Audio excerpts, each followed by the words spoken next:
The hours between school finishing and kids going to bed are hard. They're hard for everybody. They're hard for the parents and they're hard for the kids because when a kid spends all day in school, like they're spending their time trying to make sure they're doing what they're supposed to do. And particularly if they're neurodivergent and they have limited executive functioning capabilities, that takes everything. So when they get home and they're finally in this safe and comfortable and familiar environment, it's so normal for them to just to spin out of control, like to act on every impulse. Things get thrown, they're shouting, like there are all these things that happen that it's like, oh my goodness.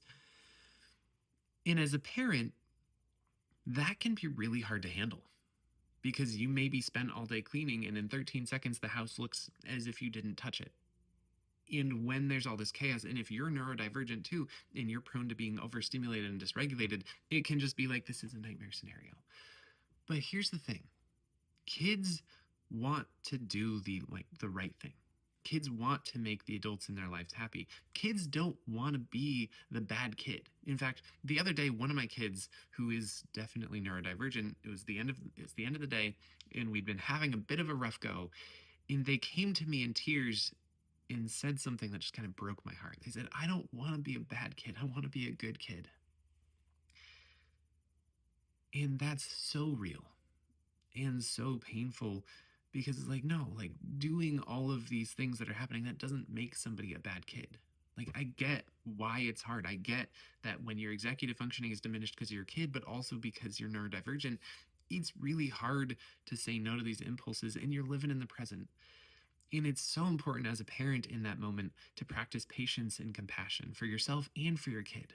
But also, when you're in that situation over and over and over again, sometimes you handle it well and sometimes you don't. Like I've had moments that I'm proud of and moments that I'm ashamed of. And when those moments go wrong where it's like I shouted, I lost my temper, I responded in a way that I am not proud of, it's so valuable to practice using those as a healing and a growing and even a connecting and teaching moment where it's like, hey, I'm really sorry. I got dysregulated. I was overstimulated. I responded in a way that I shouldn't have. That was hurtful to you. That probably made you feel like you were a bad kid instead of a good kid. And you can use those moments for connection. You can use those moments to even demonstrate like, hey, this is what I should have done. This is how I wish I had handled that. And I'm even going to practice some of that now with you. Like, you can turn those really awful moments as a parent into something really positive, but it's also really hard. So if that's you, if this is your experience, this is where you're at,